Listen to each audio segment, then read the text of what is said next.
So you kind of wanted to connect education to the wider world. You wanted to make it more authentic. Why podcasting, John? That's a great question. I like I said, I really wanted to have more reach. I wanted to have more people hear the show, learn from each other around the world. But I think podcasting for me was logical because it's a format which can be heard anywhere. You don't have to, as you know from your phones, if you have an iPhone, how many of you have an iPhone in the room? How many of you have an iPhone? Yeah. How many have an Android-based phone? Or smartphone. And with an internet connection. Smartphone, every single person, John. Great. So, on those phones, whether there's an app, which is called Stitcher, which is used by a lot of Android-based phone users in the U.S. iTunes has a podcast app that's inherent on iPhones and on your iPads or iPods or any kind of Mac products. And so these are things that you can listen to anywhere. You don't have to read a magazine. You don't have to spend time, you can spend time in traffic listening to it on your radio. You can listen to it when you're exercising, when you're gardening. Anytime you want to get some more personal, professional development, you can listen to it. And that's one reason why I started, because of its ease of access. I went podcasting. I think there's a wave towards personal, professional development. I think that the days of having 1,000 people in a room, giving them a workshop on something that they may not be relevant to half the people in the room may be limited. And I think there's great opportunities to give people the same message. I think it's great, but there's also a real need for personal professional development. If I can go down a list of menu of things, what would support me? I'm a 10-year educator. What would help me here? I'm a first-year educator. What would help me at this level experience? So those are things that I thought would be helpful too. And it also, frankly, helps me to grow my professional network, my professional learning network, my PLN, helps me grow that for myself. So I learn from my guests. And so there's some selfish interest in that too, that I'm learning from people. I get to ask questions I'm interested in. I get to learn my own way and from people that I want to learn from. So that's one thing that I thought was exciting too. So, I also prefer speaking rather than writing. I wrote a book. The book is called Safe School Ambassadors. I co-authored that book. And I spent a lot of time writing that book, years. And there's a lot, as you know, Owen, goes into creating those written products. And I would rather talk, and I'd rather have conversations with people than to me sit on a computer somewhere writing. And I felt like that was a great way to gain some content. So I'm going to get a lot of these parts of the shows, at least at the end of my show, I do what's called an inspiration inbox, where I answer a question from a listener. And a lot of those I'm going to have transcribed so I can put those on a blog and kind of make sure I make the full use of the content. So it's in an audio format and in a written format as well. Saying that the average podcast, the person who releases a podcast, some people do short-term podcasts. Like if you go to iTunes and you look up podcasts and you do a search for a subject area like education, for example, you're going to see thousands of shows. There's about 500,000 podcasts out there right now, and it's growing. Some of them are short-term, some purposely, like some people are reading Dickens, for example, and that's a podcast people can listen to, a reading of Dickens. Some people are doing readings around other books or philosophers or Plato or Aristotle, or they're doing some things that are short-term. Other people have ongoing podcasts. The average podcaster has fewer than 8 episodes. They might give up after 8. For example. So it does, it takes some effort to keep going with that. I think it's, for me, a commitment. I started out kind of when I'm writing the book. I said I was going to do this. I was going to put in a year. I'm going to see where it goes. I'm just going to see what happens. So I just made myself a timeline and said I'm going to stick to that timeline. I think that what's exciting to me that helps keep me going is there's actually a feed. When you get a podcast, you have a host, a web host. And so Libsyn is a very popular one. It's called Libsyn Syndicated and Liberated Syndicated. And it syndicates your show, so it records them in a host. And you get great stats. You can see the number of people that are listening in different states in the United States. I can see how many people have listened to the show in Germany. And so there's been about 22 downloads in Germany according to the stats.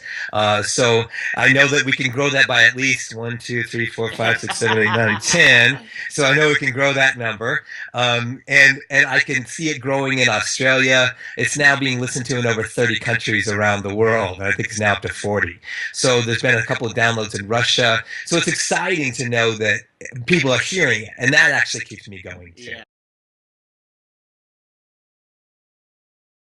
When I started out with podcasting, I had no idea. I didn't know. I started to listen to some podcasts. I came across it accidentally on my phone. I was like, what is this app? And I just play it. And I was like, oh, podcasts. I'll look up something. And I started to listen to a lot of entrepreneur podcasts because there's some great podcasts about entrepreneurship, for example. And so when I stumbled on one that was talking about podcasting, then I thought, okay, this could be something I could do is to expand some reach and gain further credibility and maybe grow my network. And so I think with podcasting, just starting out, it's listening to other podcasts, seeing what's out there, finding what styles are interesting. There's people who will talk for an hour by themselves. Those shows are okay for me. There's some people that are doing programming, like Serial is a very popular podcast around the world, and it's kind of a mystery series, and people listen to it every week to tune into the mystery as it evolves.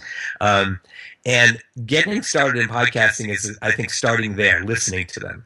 Then I think thinking about, there's some basic things like hosting a podcast. There's a lot of people who can do that. There's something called Libsyn Syndicated, as I told you, that hosts the podcast. There's getting a mic. You can see here, got like a very basic, good quality mic. Some people will actually podcast from their pods, like their ear pods, and they have the little mic hanging down, and they'll do podcasting from there, just plugging into their computer. You can do it from anywhere. There's people who do it remotely. I can take this mic and record in hotel rooms when I'm doing interviews with people. I prefer a quality mic. These are about $80. They're not that expensive, $80 US. And so I try to get a boom. So there's a boom here that you can keep it stable on so it doesn't make noises. I put a pop filter in. These are like $8. So it's not that expensive to get started. There's a little bit of investment, but you can start off with nothing. You can start off with just your earpods to do it if you'd like. So I think that's a place to think about, and then to think about where that gets hosted. I know I'm going to refer you guys to a website. I'll give you the link later. But there's a great place to start for educators around podcasting. It's called buzzsprout.com. That's 2 Z's, B-U-Z-Z, Sprout, S-P-R-O-U-T.com. And they have a link on there about how to make a podcast. So you can find lots of great resources to do that. I think that there's some things around as far as equipment. I just basically said those. There's editing. If you want to edit your own podcast, there's apps out there, very popular ones called Audacity. With Audacity, you can edit your own sound and your own interviews or your own conversation. You can change levels. Some people choose to have a mixer. I don't have a mixer. I actually give my sound over because I'm not the most tech-savvy person. So if anyone in the room is not that tech-savvy and you're in this tech class, I'm not the most tech-savvy person, so I chose to record my interviews. I record my introductions and my outros, and I send that to a producer, and the producer puts them all together with my music, and then he puts it up to iTunes. So he sends it out every week. So I think that those are, if you're starting out, that's a great website to start out at. You could also go to the website, which is for a podcast that I said I started listening to when I first started this. This podcast was John Lee Dumas. It's called EO Fire. So it's Entrepreneur on Fire is a popular podcast. And Entrepreneur on Fire, his website has a lot of tools for podcasters too, and how to get started. Well, here's a little, I think, important thing that not a lot of people who go into podcasting know about. One is if you want to have your reach grow, if you want to have people find your podcast, you should set up at least 3 episodes to start. So don't release your podcast until you've had 3 episodes in the bank.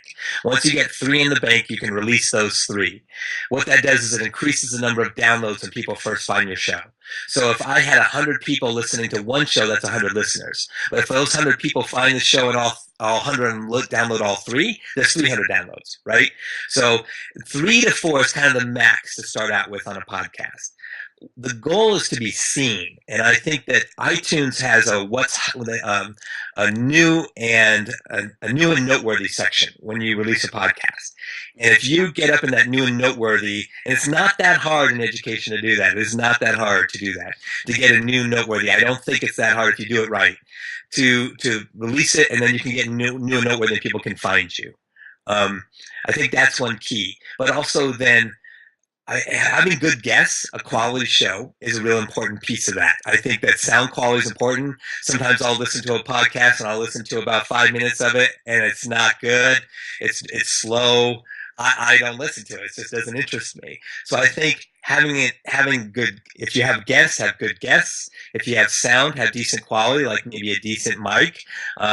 Maybe think about your audience first. Who's your avatar, they say? Like, who's your key audience? Are you going to want to talk to new teachers? Are you going to want to talk about are you going to want to talk about technology in education?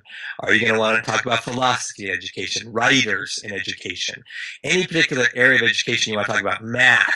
You can create all sorts of podcasts around those subject areas.